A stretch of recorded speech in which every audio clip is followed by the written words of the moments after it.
He thought his twin daughters were dead, lost to him forever. Then, 3 years later, he found them singing on a bus. But the truth he uncovered didn't just break his heart. It shattered his entire life before the story even began. Where are you watching this video from? Let us know in the comments below. And if you love stories like this, don't forget to subscribe and join the journey. Now, sit back and enjoy the story.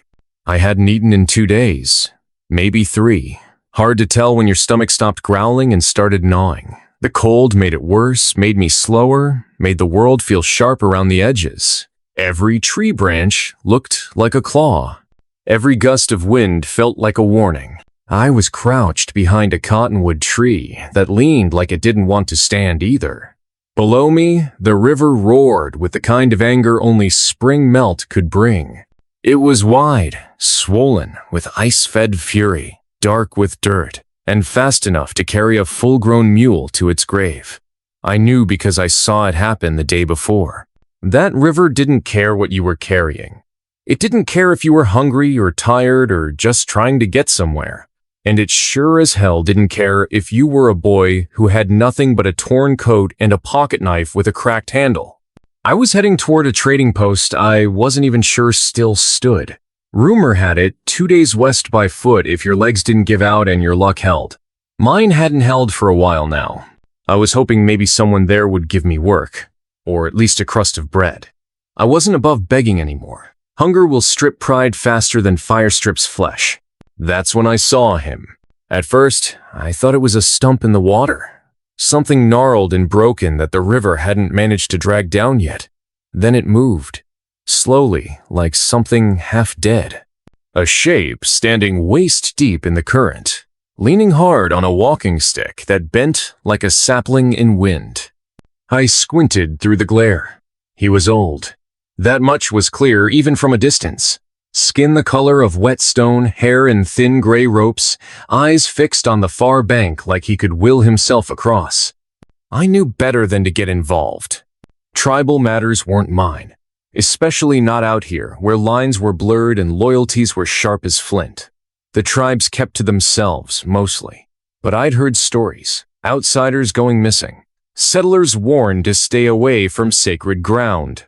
And I was the definition of outsider. Pale-skinned, half-starved, with no name that meant anything to anyone anymore. Still, he didn't move. Because the moment I saw that old man stumble, saw the water hit his good leg, and nearly take him under, something in me clenched. It should have been fear, but it wasn't. I remembered the fever, the stink of sweat and bile in the tiny cabin where my parents died. I remembered how no one came, how no hand reached for mine, how I buried them both with my bare hands in frozen soil. Since then, I'd kept my head down, stayed invisible, took only what I could carry, trusted no one, helped no one. Until now, I dropped my pack and ran. The river was colder than death. It hit me like a punch in the chest. My legs locked up for a second, and I almost went under right there. But I kept moving.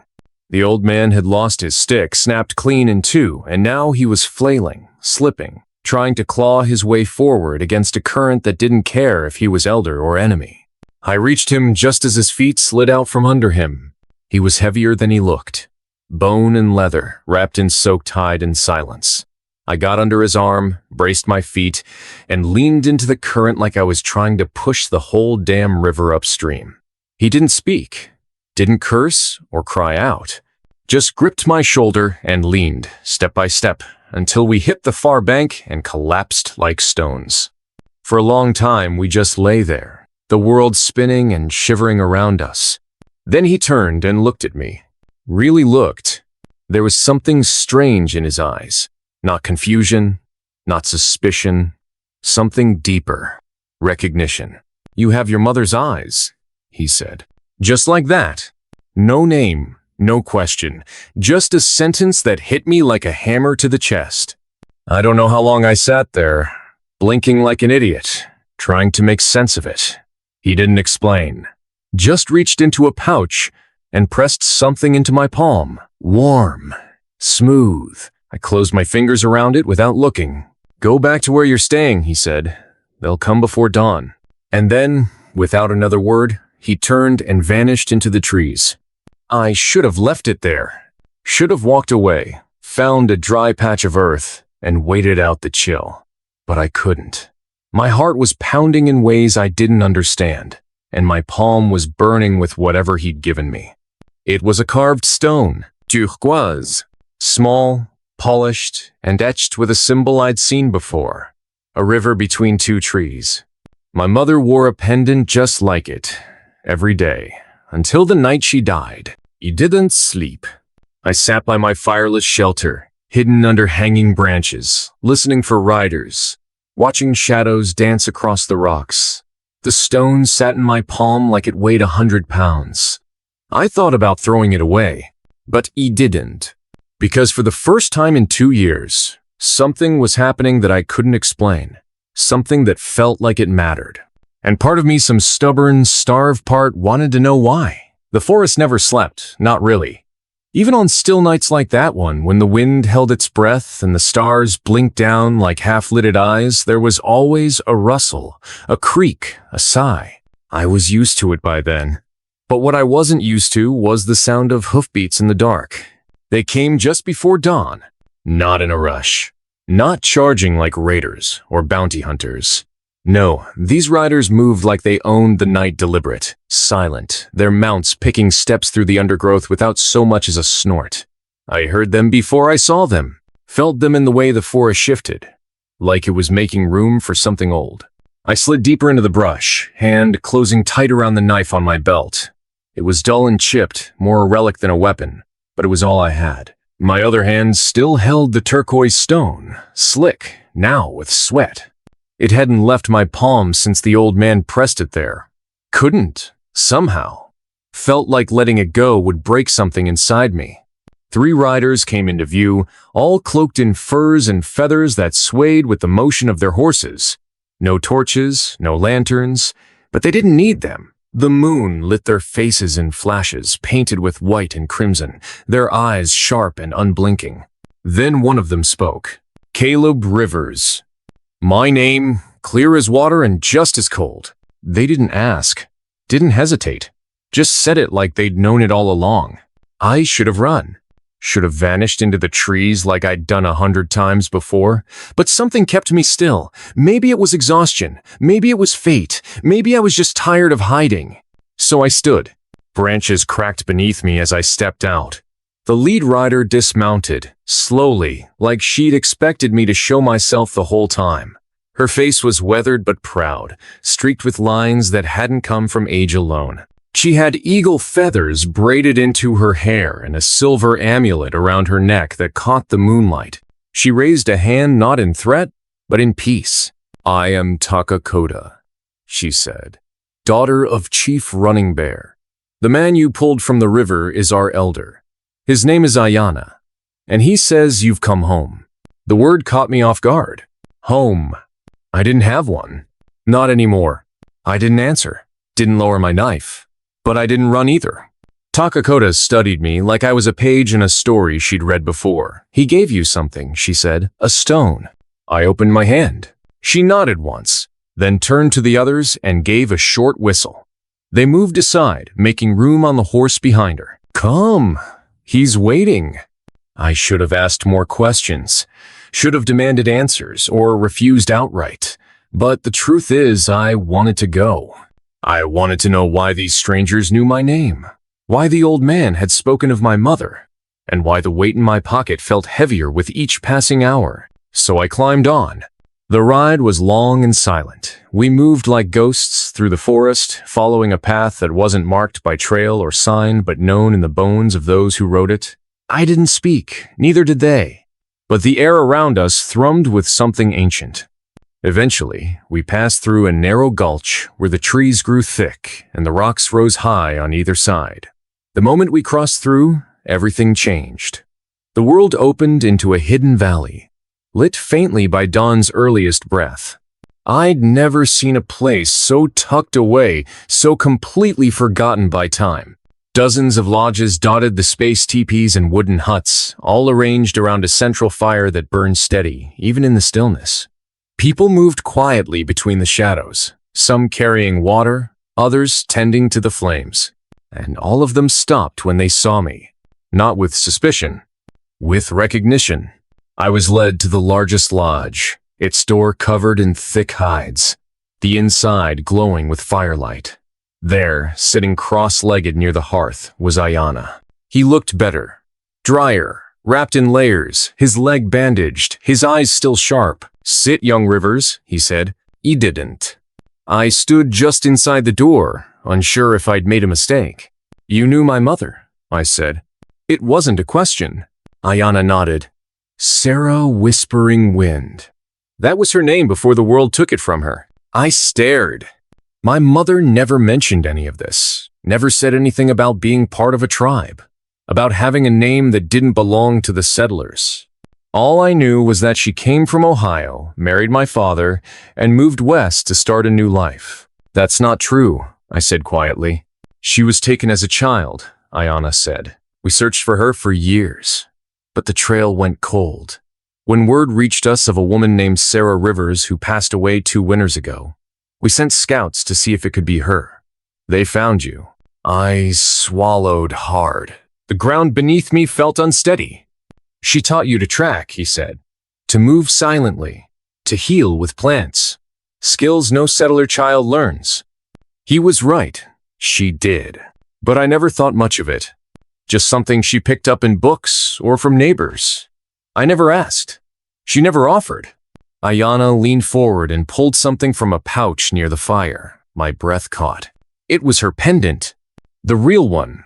Silver chain. Turquoise center. A river between 2 trees. She never took it off. I whispered. "She was one of us," Ayana said, "and you are her son. That makes you part of this tribe. Blood remembers, even when memory fails." I stepped forward slowly and took the pendant.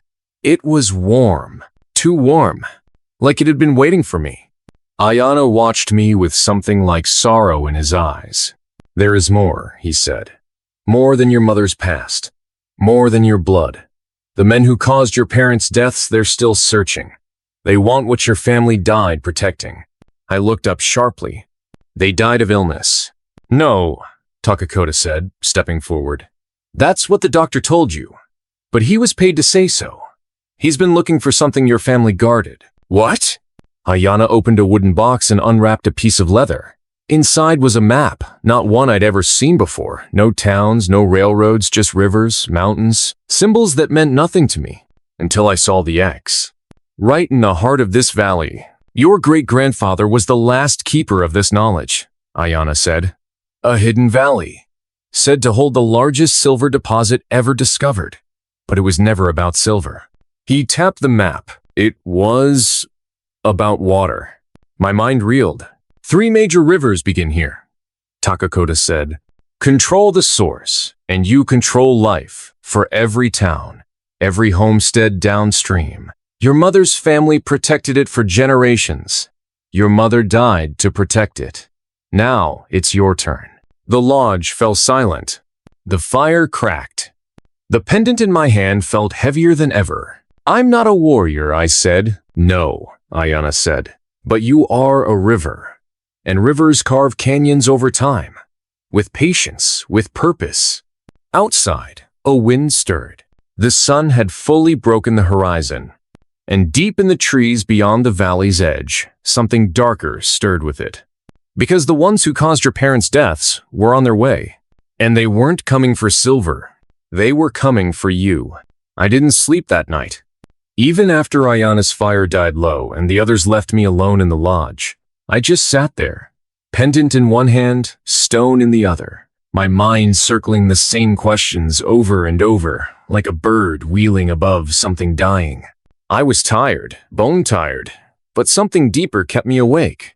Truth has weight, I've learned, and when too much of it lands at once, it crushes the breath out of you.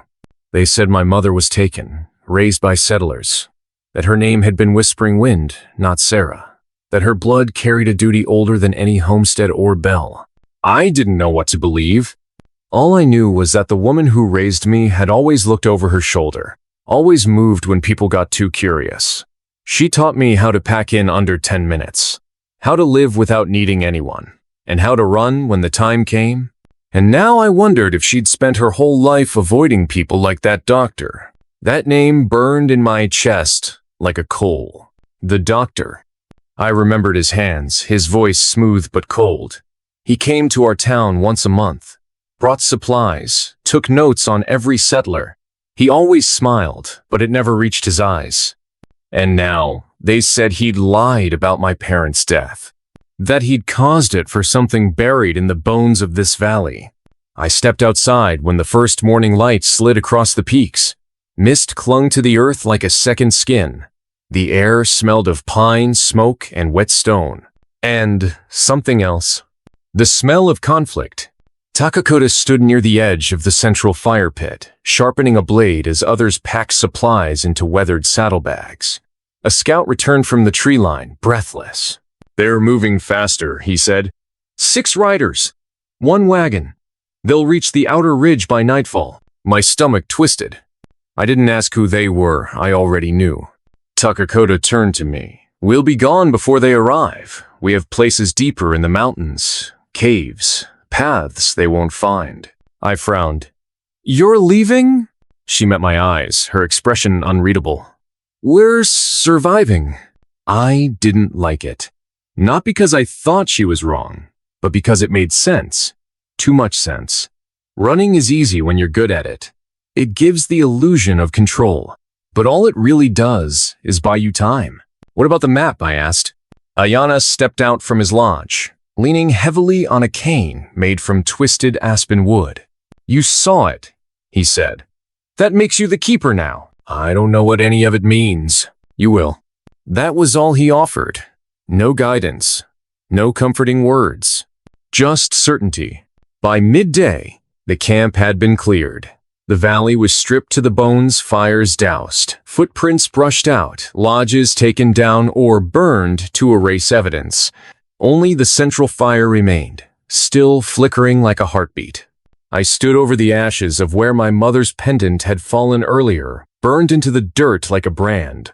The others waited near the ridge, horses restless, eyes nervous. He didn't move, because I didn't want to run anymore. "They'll never stop," I said. Takakota approached slowly. "You're right. Then why hide?" She looked past me, to the east. "Because the world doesn't believe our story. They never have. If we die here, it'll be as ghosts whispers in the pines. No headlines, no graves, just silence. That's what they want." "Yes, but you." She placed something in my hand. A second map, smaller than Ayana's, rougher, drawn by hand. "This one shows the eastern approach," she said. "Where Morrison will enter. There's a ridge they'll have to cross. Narrow, steep. If it rains, it'll turn to mud." "What are you saying? You know the terrain better than any of us now. You lived in it, trained in it. If someone had the nerve to slow them down, buy us a few days, we could disappear." I realized then what she meant. A distraction. Me. By dusk, I was alone again, hidden in a thicket of scrub oak near the eastern ridge. The air was heavy with the promise of rain. Thunder rumbled far off, slow and distant, like hooves behind a hill. And then I heard them. 6 riders. 1 wagon. Exactly as the scout had said. I crouched low and watched them come into view. Morrison rode at the front. Same dark coat, same dead eyes. He hadn't aged a day since I saw him last, but something about him looked wrong, like his skin didn't quite fit. His face smiled, but there was no joy in it, just hunger. Beside him rode a man I didn't recognize, tall, lean, scar on his throat, rifle across his back. They talked as they passed, but I couldn't hear the words. Then the wagon creaked into view. A prison cage. Inside it, a man, bloody, bruised, one eye swollen shut. Ayana's other scout. They'd caught him, and now they'd brought him along, like bait. I gripped the dull knife at my belt, then let it go. A blade wouldn't fix this, but fire might. I waited until they passed the ridge, moving into the narrow switchback that curved down into the lower basin. Then I struck the match.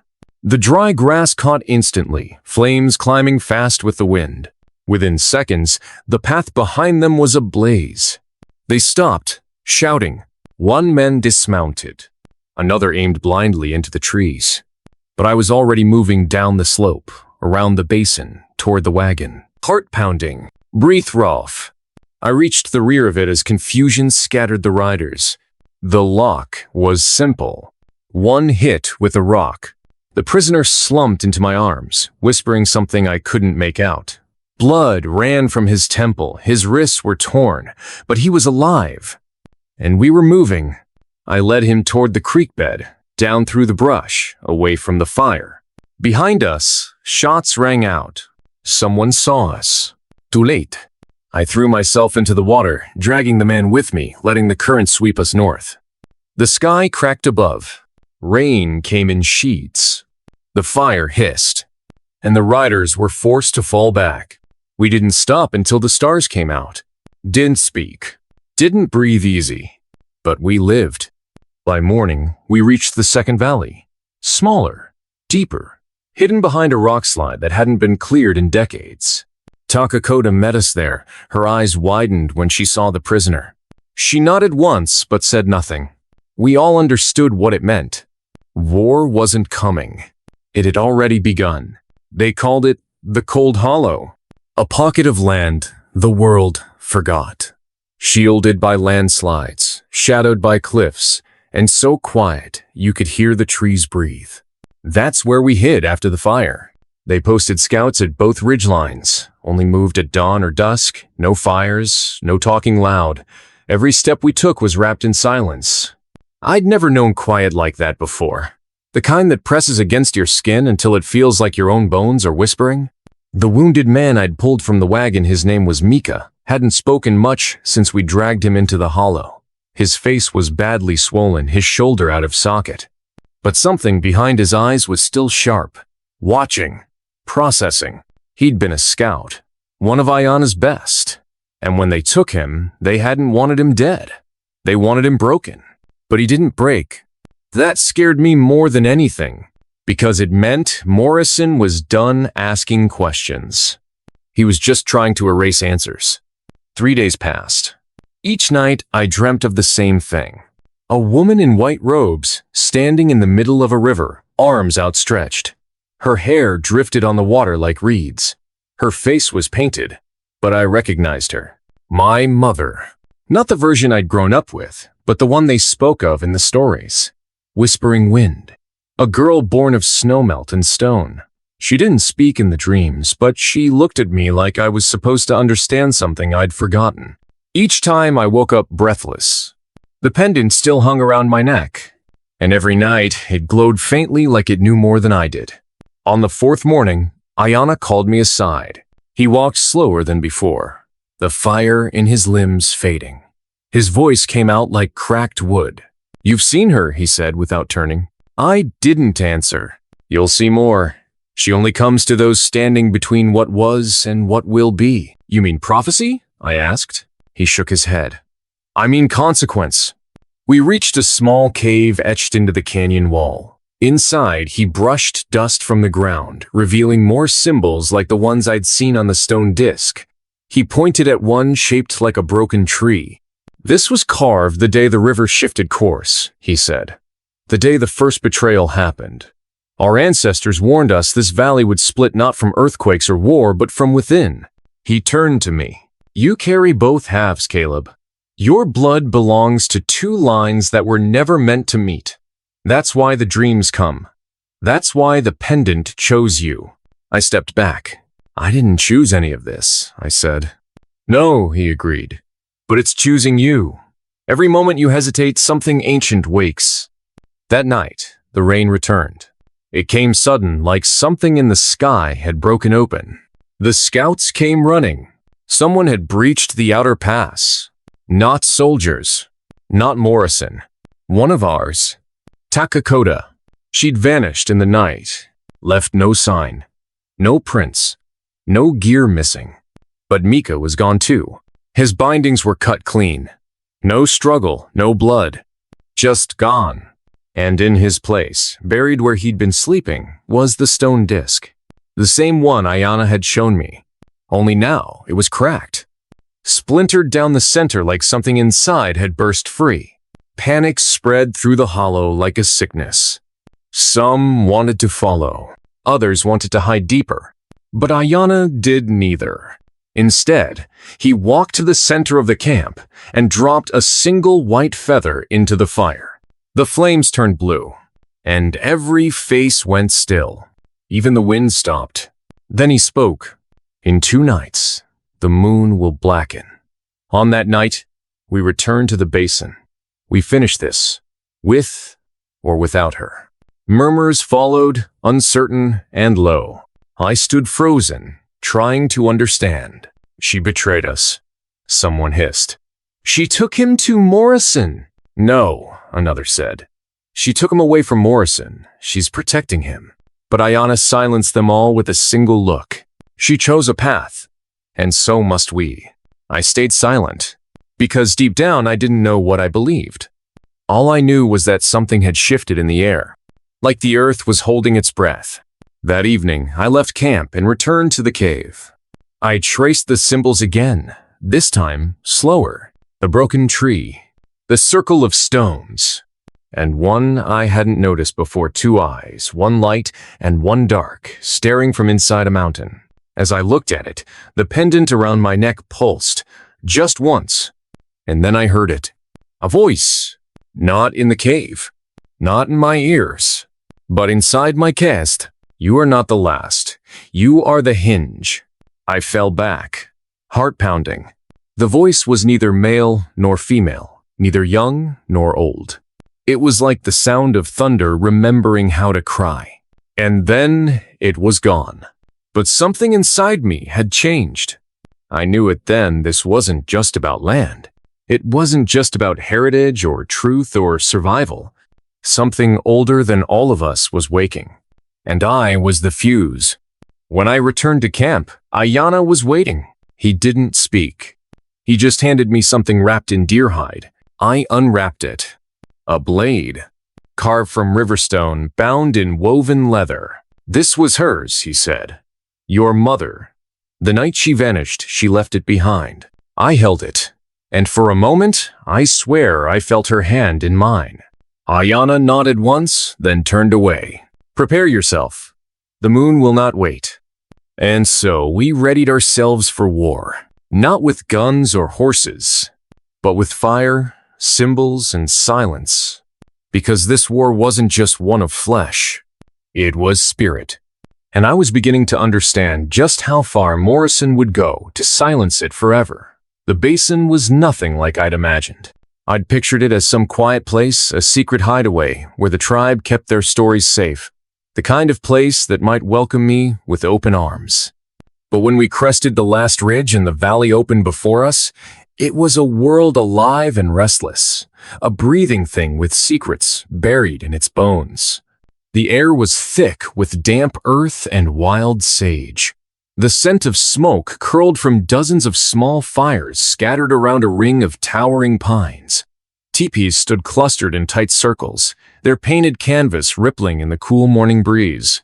I could see faces hard, worn, familiar, and in their eyes, I saw a history I was only beginning to understand. Takakota rode ahead, her expression unreadable, her horse moving steadily through the dust. Behind her, Ayana leaned heavily on his staff, the weight of his injury making each step a trial. I fell in beside them, clutching the riverstone blade tightly, the cold leather grip pressing into my palm like a promise. We moved silently into the heart of the village, past the elders gathered around the central fire. The moment we arrived, the quiet shifted a current that buzzed beneath the surface of the crowd. Whispers spread like wildfire. People pointed, casting glances that cut sharper than any arrow. I was no longer just Caleb, the boy who wandered alone. I was a Rivers, a son of Whispering Wind. But that name was a double-edged sword. It marked me as family, yes, but also as a target. Ayana was taken to the lodge at the village's edge, where medicine women and warriors hovered like protective shadows. They dressed his wounds carefully, whispering prayers and chants in a language I only partially understood. Meanwhile, I was left to wander, The villagers came to me in small groups, old women with knowing eyes, young warriors with cautious respect, children who looked at me like I was a ghost of stories they'd only heard whispered at night. One woman approached me cautiously. Her hair was silver like Ayana's, but her gaze held a fierce warmth. "You carry her blood," she said quietly, "and with it, her burden." I nodded. "I'm learning that every day." She smiled sadly. "Burden or blessing, it is yours to bear." The basin remembers. I wanted to ask her what that meant, but before I could, the air shifted again. A sudden drumbeat echoed through the trees. A call to gather. We were summoned to the council fire, where the tribe's leaders sat in a circle of stone and ash.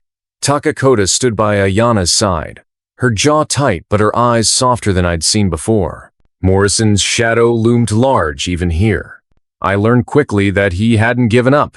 In fact, his men had spread like poison, weaving lies and promises among those still uncertain. But the elders were firm. No more lies. No more silence. Ayana raised his hand, his voice strong despite his pain. "We face a choice," he said. "Fight to protect what is ours, or watch it slip away." His gaze settled on me. "You have the blood of our ancestors and the fire of your mother." A murmur of approval rippled through the crowd. He swallowed hard, because despite everything, I wasn't ready. Not yet. That night, I sat by the river's edge, the blade beside me, its riverstone surface smooth and cool. I pulled the pendant from beneath my shirt and watched it catch the moonlight. The memories surged again, visions of my mother, teaching me, warning me, loving me. But there was something else too, a secret locked deep inside the pendant. As I focused, I felt a pulse like a heartbeat, and suddenly the world around me blurred. I was no longer by the river. I stood in a clearing bathed in silver light. Before me stood a figure cloaked in mist. Her eyes were fierce and kind. "You are the hinge, Caleb," she said. "The bridge between worlds." Her voice echoed inside me. "Protect the basin. Protect the water. Protect the future." And then she was gone. I gasped. The pendant warm in my hand. The following days were a whirlwind. The tribe prepared for the inevitable assault, training, scouting, sharing stories of old battles and victories. I learned to read the signs of the land, to move like the shadows, to trust the strength that lived in my bones. But the weight of knowing Morrison's men were out there, waiting, hunting, growing restless, pressed on me like a stone. One evening, Takakota came to me quietly. "I was wrong," she said, "about Micah." She told me how Mika had escaped, how she had risked everything to bring him here, hidden him in secret tunnels beneath the basin. But it wasn't enough. Morrison's reach was longer and darker than any of us imagined. We had to move faster. Then came the night the moon blackened. The sky swallowed the stars whole. The tribe gathered in the sacred circle. Ayana called us to stand together.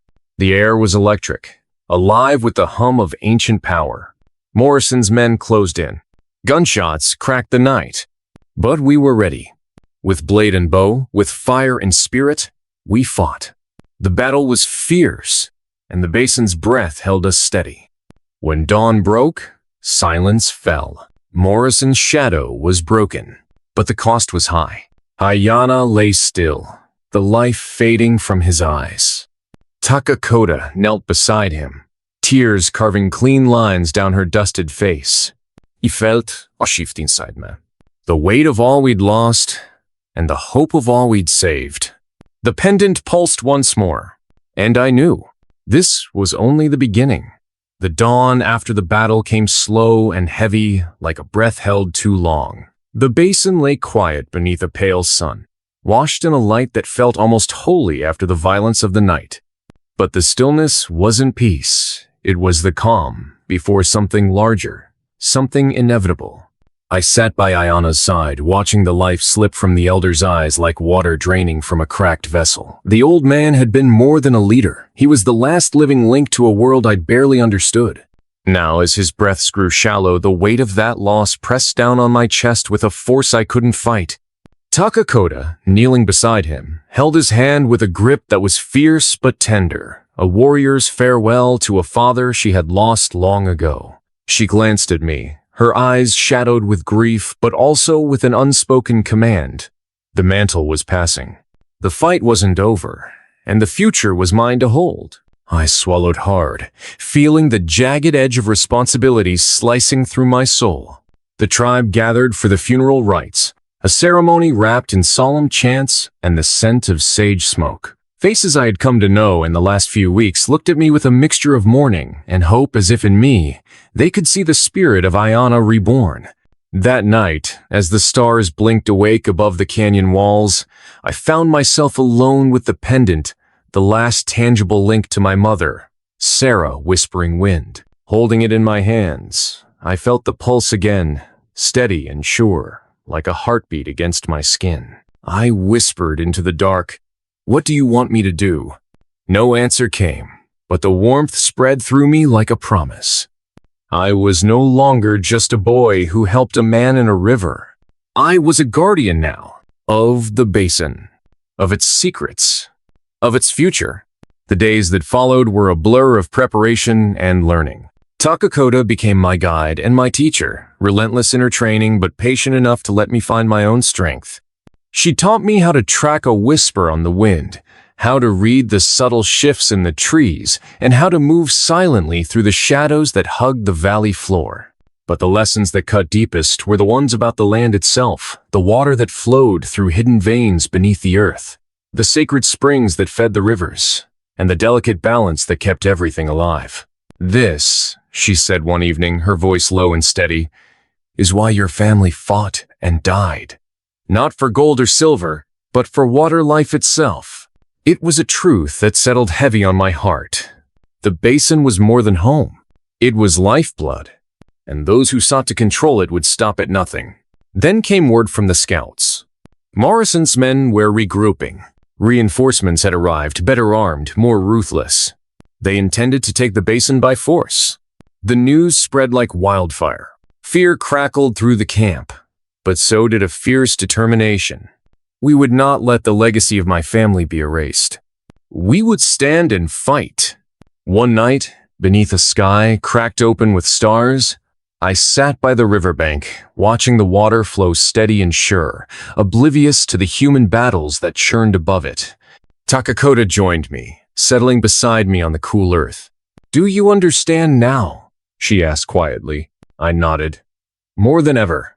She looked out over the water, her voice dropping to a whisper. "The basin breathes because of the blood spilled to protect it."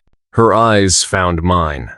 "And now it breathes because of you." The weight of her words wrapped around me like a cloak. I was no longer the orphan wandering lost and alone. I belonged. To this land, to this people, to this fight. The days blurred into weeks as we prepared for the inevitable. The warriors honed their skills. The women tended the wounded, and the children learned to respect the land that sustained them. I spent hours with Takakota and the elders, poring over the ancient stories and maps passed down through generations. Every detail mattered. Every story was a thread woven into the fabric of who we were. I carried the pendant everywhere, a talisman that anchored me to a past I was only beginning to understand.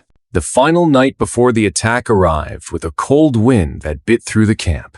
We gathered around the fire, faces lit by flickering flames, shadows dancing like ghosts on the canyon walls.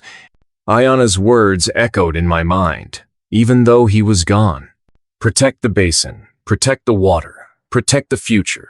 I felt the pendant pulse against my chest. This was no longer a choice. It was a destiny. As the first light of dawn broke, the horns sounded. Morrison's men were coming. The ground trembled beneath the hooves of horses and the steady march of boots. But we were ready. The battle was chaos and fury. Gunfire shattered the morning calm. Arrows soared like streaks of wrath. The earth shook beneath the weight of clashing wills. I fought alongside Takakota, our movements synchronized in a dance honed by years of struggle. The pendant burned against my skin, filling me with a strength I never knew I had. I moved through the smoke and dust, the memories of my mother guiding my hands and heart. At the battle's climax, Morrison himself appeared, his eyes wild with desperation, his voice dripping with venom. "You can't stop progress," he spat. "The water will be mine." But the basin answered him with a roar. The warriors closed ranks, and I stepped forward, the pendant raised high. "This land is ours," I declared, my voice carrying the weight of generations. Morrison's men faltered, their resolve breaking against the tide of our unity. In the end, it was not just skill or weaponry that won the day. It was the unbreakable bond between people and land, between past and future. As the dust settled and the sun climbed high, I looked around at the faces etched with exhaustion and triumph. We had won, but the victory was bittersweet. The cost had been great. Ayana was gone, and the future still held shadows. But I knew this. The basin would breathe on, because I would protect it. Because I was home. The battle had been won, but the war for the basin was far from over. Even as the dust settled and the smoke cleared, I felt a dark weight settle in my chest, a feeling I couldn't shake. The faces of those who fell haunted the quiet moments, their absence a sharp ache that no victory could dull. Takakota and I spent long hours by the fire, talking in silence more than in words. I could see in her eyes the same questions I had in my mind. What comes next? How do we protect what remains when the enemy still lurks just beyond the shadows? The elders gathered shortly after the fight, convening under the largest cottonwood tree, its massive limbs stretching wide like the arms of the past, reaching toward the future. Their faces were grave, the lines etched deep by years of wisdom and pain. "We must be ready," Ayana's successor, Elder Maka, said in a voice steady but low. "Morrison's reach is longer than we imagined. His men may have been stopped today, but others will come. The forces that hunt our people will not rest." Her words settled like a chill wind over the camp. I clenched the pendant hanging from my neck, feeling the smooth stone warm in my palm. This was more than a symbol, it was a call to action. To protect this land, this people, and the legacy that had been entrusted to me. The days following the battle were marked by tireless work. The tribe fortified the village, repairing damage and strengthening defenses. I found myself drawn deeper into the tribe's ways, learning the stories and skills that had preserved them through centuries of hardship. Takakota introduced me to the sacred caves hidden deep within the canyon, places only the initiated could enter, where the secrets of the basin's water were guarded by the spirits of our ancestors. Standing at the entrance, I felt a sense of reverence, unlike anything I'd ever known. The air was thick with history and power, the walls carved with symbols that seemed to shimmer in the dim light. "These caves are the heart of the basin," Takakota explained, her voice hushed. "Here lies the source of our strength and the reason we fight so fiercely." I traced the lines of the carvings with my fingers, feeling a connection that stretched across time. For the first time, I understood that my mother's disappearance was part of a much larger story, one that involved bloodlines, betrayal, and a fight to protect something far more precious than silver or gold. One evening, as twilight settled over the valley, a messenger arrived from the neighboring settlements. Their faces were grim as they delivered news of increasing tension, more armed men moving closer to our borders. Rumors of mercenaries hired to seize the basin's resources by any means necessary.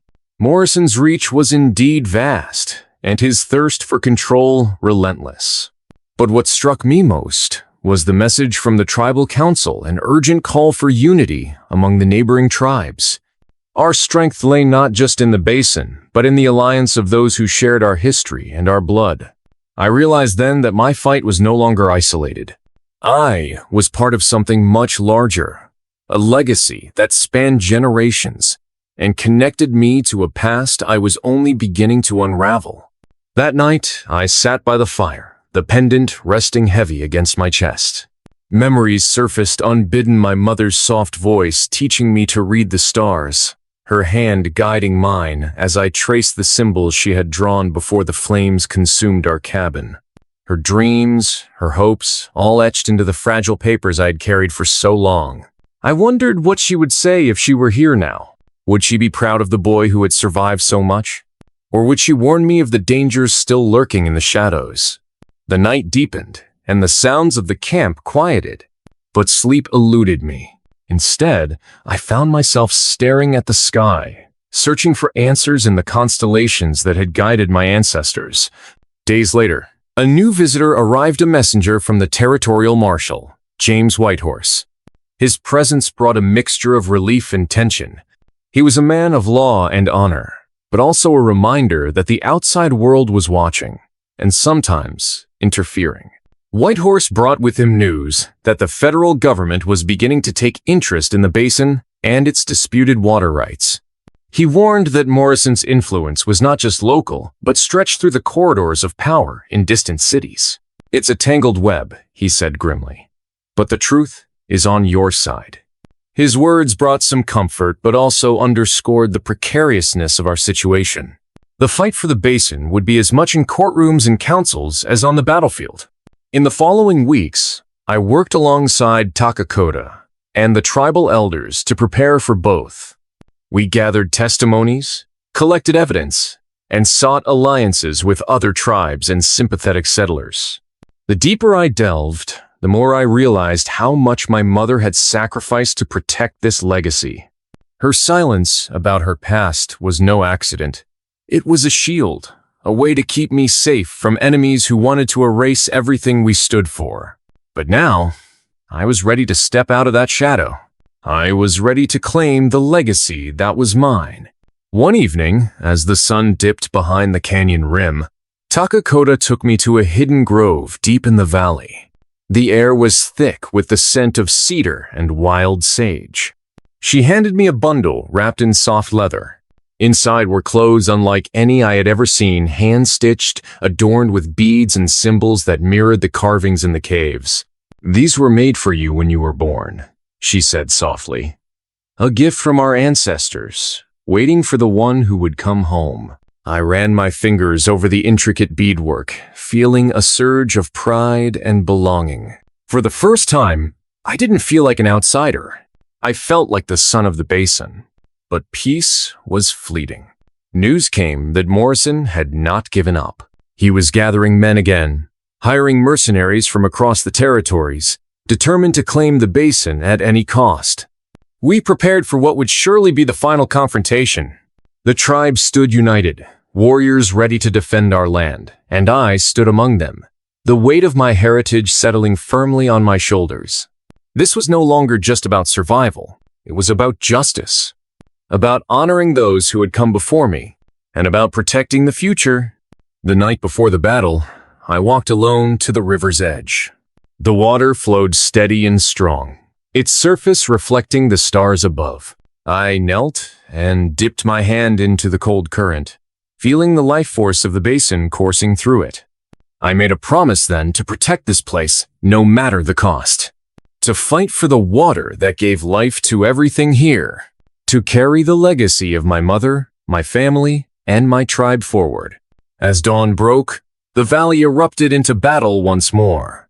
But this time, it was different. We fought not just with weapons, but with the strength of unity, the power of truth, and the unbreakable bond of a people determined to protect their home. Morrison's men came with guns and greed, but they underestimated the spirit that held us together. The fight was fierce, brutal. I felt the fire of my ancestors burning within me as I faced down the enemy. And in the end, it was not just skill, but heart that won the day. When the dust finally settled, Morrison was captured, his empire of lies shattered. The basin remained ours, alive, vibrant, protected. The tribal elders gathered, their faces tired but triumphant. Takakota looked at me, her eyes shining with pride. "You have fulfilled your destiny," she said softly. "But your journey is only beginning." I smiled, knowing she was right. Because home was not just a place. It was a promise, a bond, a legacy I would carry with me always. The battle was over. Morrison's defeat was a victory, but the valley still held its breath, as if waiting for something greater to unfold. The weight of what lay ahead pressed heavily on my shoulders, but I felt an unfamiliar strength in my bones, a power I could no longer ignore. In the days that followed, the tribe's elders gathered around the fire, sharing stories and teaching me about the ancient ways I had only glimpsed before. Each lesson was a key, unlocking pieces of a past my mother had guarded fiercely, and a future I was destined to protect. The water rights weren't just legal claims. They were the lifeblood of the land. The veins of the rivers pulsed with stories, survival, and sacred trust passed down through generations. Protecting them wasn't about money or power. It was about preserving a bond between the earth and its people. I felt a growing connection, not just to the tribe, but to the land itself. The wind whispered secrets through the cottonwoods, and the river sang songs my heart could finally understand. One evening, as the sun sank low behind the cliffs, Ayana's successor, Elder Maka, called me aside. "You carry more than just your mother's blood, Caleb," she said, her voice steady yet filled with reverence. "You carry the responsibility of your ancestors. The spirit of our people flows through you." Her words struck a chord deep inside me. For so long, I had wandered lost and orphan, clinging to fragments of a life I barely understood. Now, standing in the valley that had claimed me, I realized I was part of something far greater. That night, I couldn't sleep. The memories of my mother's stories, her drawings, and the sacrifices she made flooded my mind. The necklace she once wore, the turquoise pendant now resting against my chest, was no longer just a keepsake. It was a symbol of my inheritance, a beacon guiding me forward. I knew that the fight with Morrison was only the beginning. There were other forces, more insidious and shadowed, waiting beyond the horizon, eager to seize the basin's power for themselves. And I would have to be ready. Weeks passed in a blur of preparation and learning. Takakota taught me the rituals of the tribe, how to read the stars, to navigate the canyons, the ancient ways to track animals, and the secret passages hidden beneath the valley floor. More than once, I found myself standing at the edge of the sacred caves, feeling the weight of history pressing in on me, and wondering if I was truly ready to claim the legacy I'd been born into. One afternoon, as the sun beat down through the thick canopy, I discovered an old journal buried beneath the roots of a giant cottonwood tree. Its pages were fragile, written in a flowing hand that matched the style of my mother's drawings. Inside, I found the story of my great-grandfather, the keeper of the basin's secrets. He had been a man torn between worlds, much like me. Born of two cultures, he dedicated his life to protecting the water rights and the tribe's sacred lands from those who sought to exploit them. His journal spoke of hidden caves, secret treaties, and a great betrayal that nearly destroyed everything. Reading those words, I felt a fire ignite within me, a fierce determination to honor his sacrifices and ensure the basin's survival. But with knowledge came danger.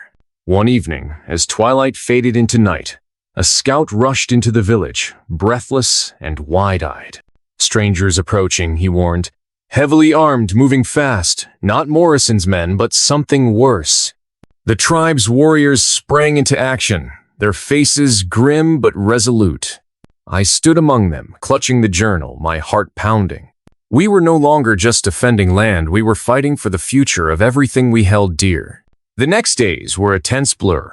We fortified the village, set traps along the ridges, and prepared for the unknown threat. I worked alongside Takakota and Elder Maka, planning strategies and rallying the people. The unity of the tribe was their greatest strength, but I could sense unease beneath their calm. There was a growing fear that this new enemy was not just another gang of mercenaries, but something far more dangerous, shadowy forces tied to political powers beyond the territory. One night, under the pale light of a full moon, I sat by the river's edge, the journal open on my lap. I traced the ancient symbols, trying to piece together clues that might give us an edge. The river whispered softly, as if sharing secrets only I could hear. And then, a sudden splash broke the stillness. I looked up to see a figure emerging from the shadows, a young woman, cloaked and cautious. She revealed herself to be a scout from a neighboring tribe, sent to warn us of an impending alliance between hostile settlers and corrupt officials aiming to seize the basin. Her name was Lena, Her arrival marked a turning point. The struggle for the basin was no longer confined to our valley. It was becoming a battle for the soul of the entire region. In the following weeks, I traveled with Lena to meet with other tribal leaders. Each meeting was fraught with tension, but also hope. We forged alliances, sharing knowledge and pooling resources. I found myself stepping into a role I never imagined, not just a survivor, but a leader. The weight of responsibility was heavy, but I carried it with the pride of my ancestors. Back in the valley, life continued with an undercurrent of urgency. I returned to the sacred caves, seeking guidance from the spirit world. In the quiet darkness, I found a connection deeper than words. Visions came to me, images of my mother, her voice echoing through time, urging me to trust in the strength of my bloodline. I awoke with renewed purpose. The final battle for the basin was coming, and I was ready. As the sun rose on the day we would face our greatest challenge, I stood before the tribe, clad in the ceremonial clothes that once belonged to my mother. The turquoise pendant caught the morning light, glowing like a promise. I spoke words I never thought I'd say, words of hope, unity, and determination. This land was more than just soil and stone. It was our heritage, our home, our future, and I would fight for it until my last breath. The valley was alive with a quiet, simmering tension, the kind that settled in the air just before a storm breaks loose. We all knew the coming days would test us, push us to the brink, and force choices no one wanted to make. I had never felt the weight of my bloodline as clearly as I did now. Since the arrival of Lina, the web of alliances we'd forged had begun to ripple outward, awakening old loyalties and fresh rivalries. The basin was no longer just a hidden patch of sacred land tucked between rugged canyons. It was a symbol of resistance, a prize many were willing to die for.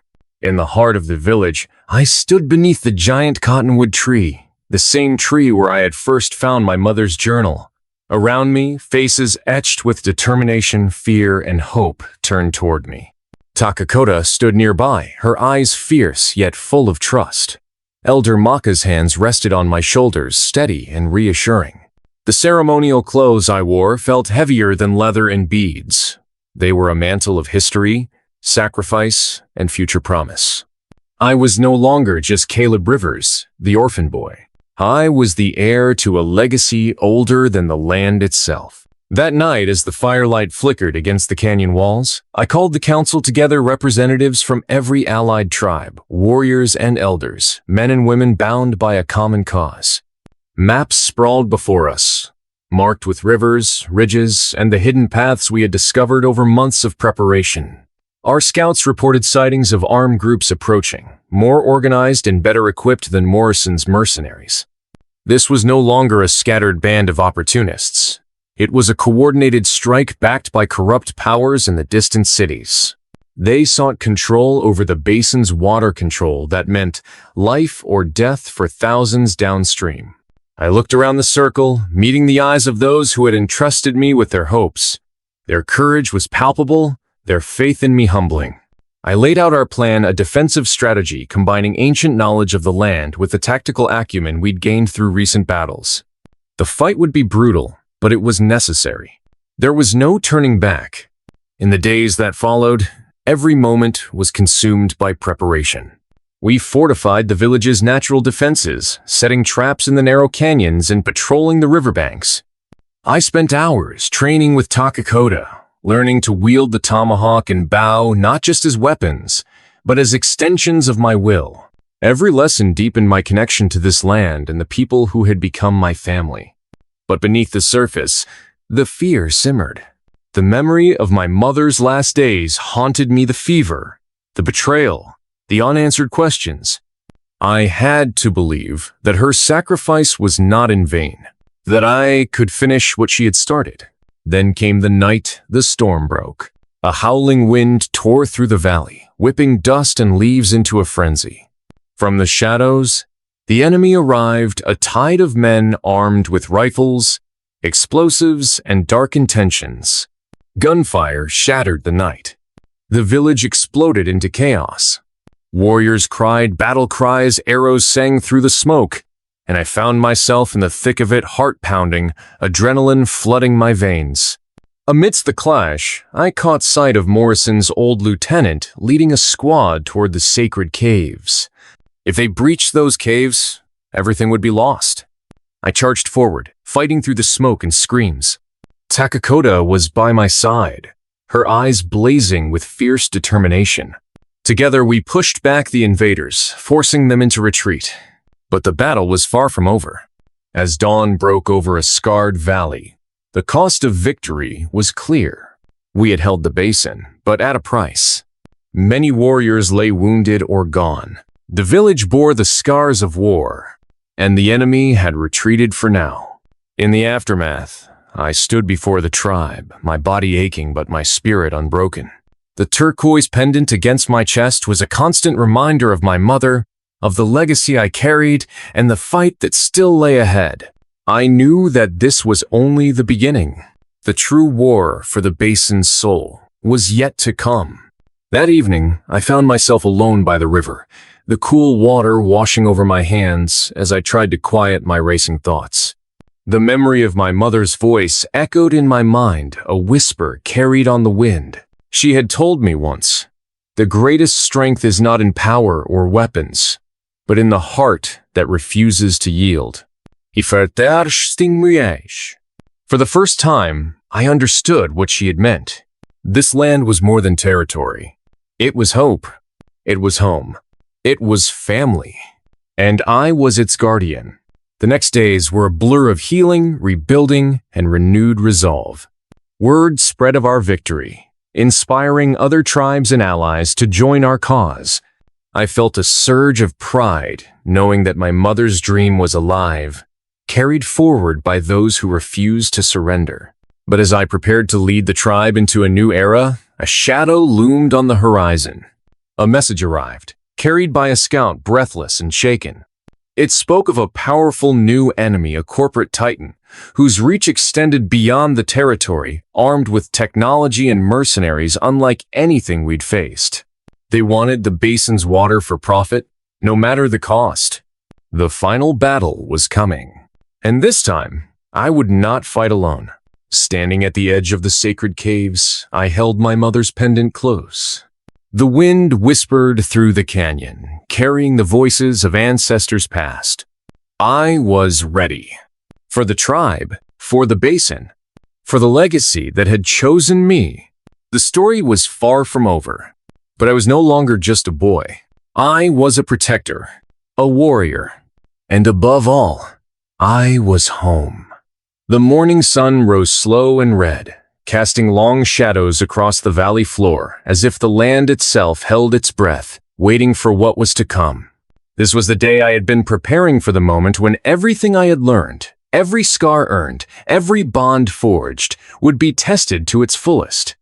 The enemy was unlike anything we'd faced before, not just mercenaries or corrupt officials, but a corporate juggernaut intent on draining the basin dry, selling the water that sustained us all to the highest bidder.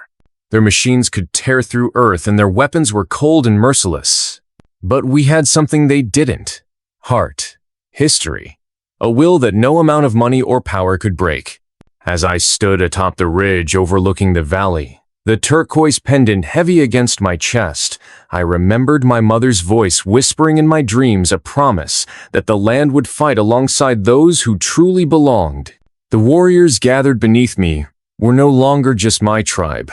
They were a coalition, united by a shared purpose that transcended blood and borders. Faces from distant villages, men and women who had heard the call and answered with courage. They trusted me, and I would not let them down. I inhaled deeply, the sharp scent of pine and earth filling my lungs. Today, I thought, we fight not just for water or land, but for everything we carry inside us: our stories, our families, our futures. The first clash came swift and brutal. Engines roared as the corporate machines advanced, tearing up the soil and crushing ancient roots beneath their treads. But we met them with arrows that flew like lightning and traps that turned the earth against them. The canyon echoed with the sound of battle cries, gunfire, and the roar of machinery.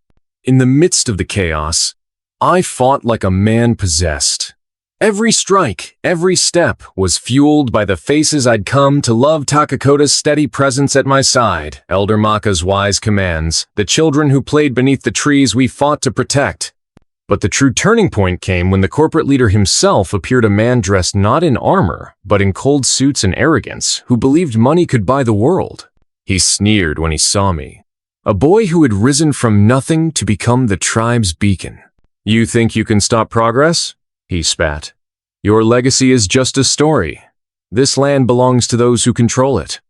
I stepped forward, my voice steady as the rivers flow. This land belongs to its people, to those who protect it, who honor it, who understand that some things are worth more than profit. The final battle unfolded around us, a clash of ideals as much as weapons. With every breath, I felt my mother's presence of fire burning bright in my veins. When the dust finally settled, the machines were silent, the invaders defeated or retreating. But victory was not without cost. Many had fallen, and the valley bore wounds that would take years to heal. Yet, amid the ruins, a new hope was born. The tribes had proven that unity and respect for the land could stand against greed and destruction. In the days that followed, leaders from distant territories came to witness what we had done. Together, we forged new agreements to protect the basin and its waters, not as property to be sold, but as sacred lifeblood to be shared and cherished. As for me, I found my place not just as a warrior or leader, but as a bridge between worlds, a son of the land and the legacy, a guardian of stories and spirit. One evening, as the sun dipped below the canyon's edge, I returned to the river where it all began. The water sparkled like liquid glass under the fading light. I held the turquoise pendant in my hand, feeling the weight of generations resting quietly there, and I knew I was home. Not because of a place, but because of the truth I carried inside. The truth that family is not only those who gave you life, but those who give you purpose. The truth that the greatest treasures are not silver or gold, but the land we protect and the stories we pass on. And the truth that sometimes a boy lost and hungry in the wilderness can become the heart of a tribe. As the stars blinked awake overhead, I whispered a promise to keep fighting, keep protecting, and keep living in honor of those who came before. For this land, for my family, for home. If you were in the main character's shoes, would you fight the same fight? Share your thoughts in the comments below. I want to hear your story. And don't forget to like the video if you enjoyed it. Explore more unforgettable tales by clicking the videos on your screen now.